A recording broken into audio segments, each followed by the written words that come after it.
Bem-vindos aos 5 minutos com a Pastoral do Menor.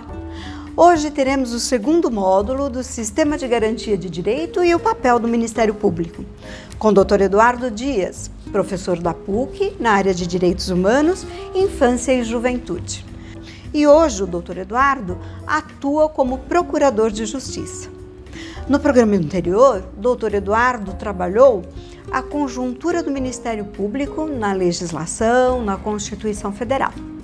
Trouxe também a legislação infraconstitucional sobre a infância e adolescência e resgatou o papel da Pastoral do Menor como protagonista na construção da história do direito da criança e do adolescente. Não se esqueça de se inscrever no canal da Pastoral do Menor e dar o seu joinha. Isso vai contribuir com a divulgação do nosso trabalho.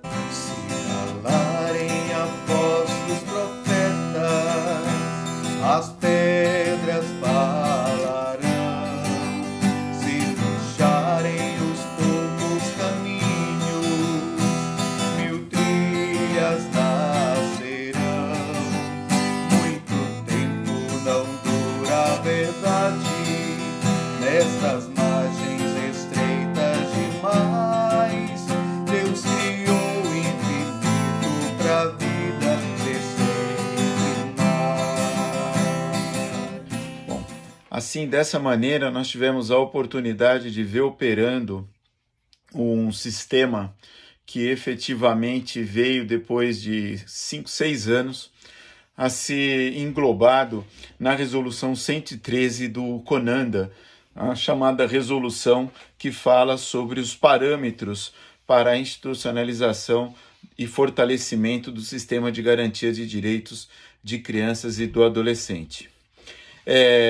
Esse sistema, infelizmente, é muito pouco conhecido pela sociedade, salvo os iniciados na área da infância e juventude, mesmo porque o ECA padecia uma questão da época, então se preconizava muita publicação. As pessoas achavam naquele momento que bastaria ter a legislação circulando na mão das pessoas e sendo publicada que tudo se transformaria, e não é bem assim. É importante, sim, a circulação da legislação, a publicização, como é hoje dever de ter no comércio o Código de Defesa do Consumidor, veicular tudo, e assim foi feito o artigo 265 do ECA, que dizia que era dever das casas legislativas, dos poderes instituídos, do Executivo e Legislativo, de publicarem edições do Estatuto da Criança e do Adolescente.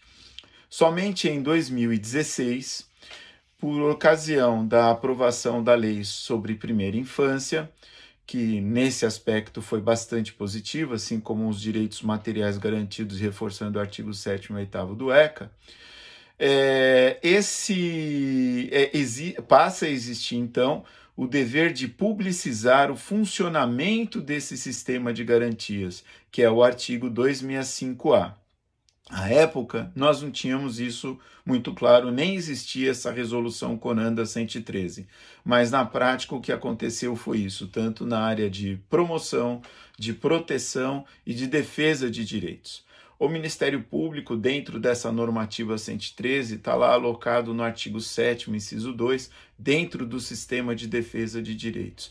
E o que é que nós fizemos, mesmo porque diz o ditado que andorinha só não faz verão, e como diz também o professor Mário Sérgio Cortella, se ficar o bicho pega, se correr o bicho come, mas se juntar o bicho foge.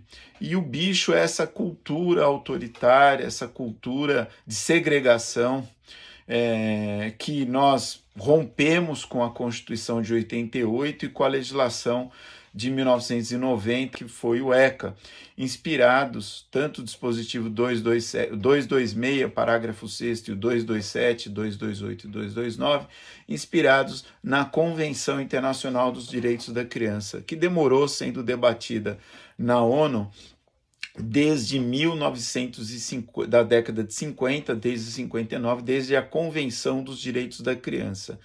e é, do ponto de vista normativo, o que põe fim à Guerra Fria, porque ela coloca num único documento da ONU direitos de primeira, segunda e de terceira geração, direitos civis e políticos, direitos econômicos, sociais e culturais e direitos de solidariedade.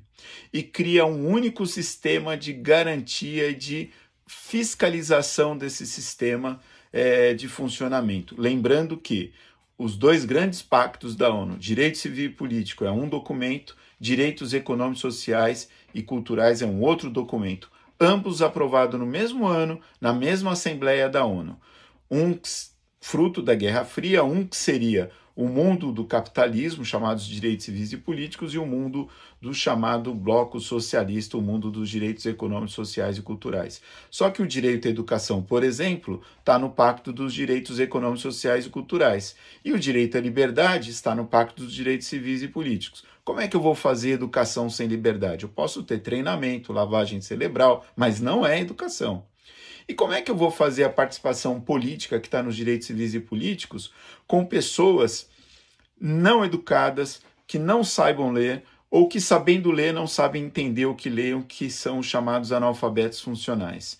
Eu posso ter uma ditadura, uma manipulação, mas não efetivamente uma participação política. Daí que a doutrina e todo mundo escrevia sobre a complementariedade, interdependência dos direitos humanos, especialmente o professor Comparato, porque é a junção desses dois blocos que dá a dimensão do que sejam os direitos humanos, como dizia o seu Amoroso Lima, o direito de todos os homens e do homem como um todo, em todas as suas dimensões, bio, psico, sociais e espiritual. A garantia do direito de credo, de religiosidade também. E essa dimensão, essa legislação que foi formada, é que foi possível a ter aquela atuação integrada, já pensando como se constituiu depois esse sistema de garantias. E o MP, formado também com a grande mudança que houve em 1988, ele deixa de ter a sua atuação única e exclusivamente na área criminal, para poder atuar também na área civil, na área de proteção e dos chamados direitos difusos e coletivos. O que começava de forma embrionária em 1983, em São Paulo, por especial, com o acidente na Vila Socó, ali na Baixada Santista, no final da Anchieta, com um derramamento de óleo dos dutos da Petrobras, formação de poças e o incêndio perto do Natal. E por isso depois o conjunto habitacional que foi construído está lá até hoje, chama Vila Natal. Muitas pessoas morreram, muitas ficaram feridas, perderam seus patrimônios e foi constituída uma comissão. A partir daí, com o que vinha sendo discutido, o professor Ada, Pellegrini Grinover, Nelson Neri, hoje o atual ministro Herman Benjamin, ministro do STJ, se discutiu, e à época era deputado, que foi governador em São Paulo, o governador Alckmin, se discutiu essa legislação. Mas muito dessa legislação foi revogada, foi vetada pelo então presidente da República, porque isso era 1985, que é o final da ditadura, que a Comissão da Verdade, inclusive, operou de os fatos de 64 e alguns para trás, até 1985. Quando vem a Constituição e depois as legislações, tudo aquilo que foi vetado acabou sendo incorporado no Código de Defesa do Consumidor, no Estatuto da Criança e do Adolescente, na Lei de 1989, a primeira legislação brasileira sobre pessoa com deficiência, e aí foi se formando esse sistema de defesa. E o Ministério Público passa a ter uma importância vital nesse jogo democrático como garantidor da ordem social. E atuando sempre, podendo utilizar inquérito civil, além da Lei 7.347 de 85, que é conhecida como Lei de Ação Civil Pública, dispositivos no Estatuto da Criança, como o artigo 223, o 208, que dão funções específicas, além do 201 do ECA, quando fala da atuação do MP, que formaram um conjunto de ferramentas e de instrumentos jurídicos que possibilitaram o Ministério Público fazer essa mutação. Nesse eixo da defesa, já que o MP não opera no mercado de trabalho, os únicos postos de trabalho que ele oferece por meio de concurso público são seus auxiliares, analistas e promotores de justiça, mas ele opera nesse segmento. E é importante que os conselhos de direitos, que são os únicos, que é praticamente o único conselho aprovado naquele vácuo da Constituição entre 88 e 92, que coloca integralmente o dispositivo da Constituição 227, parágrafo 7º, combinado com o 204 e o 195, que fala do sistema da participação popular, da descentralização nessas atividades. Então, é muito importante quando os conselhos fixam as linhas políticas e os outros órgãos vão atrás, porque um conselho ele é deliberador, ele é controlador das políticas, e o MP é um fiscal da ordem jurídica.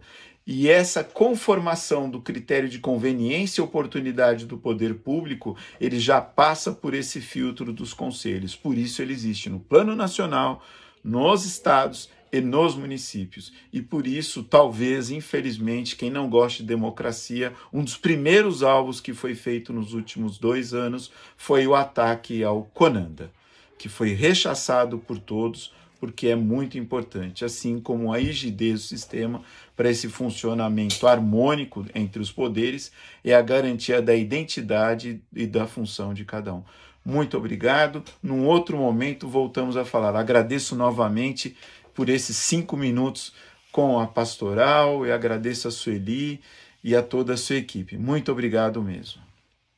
Muito tempo não dura a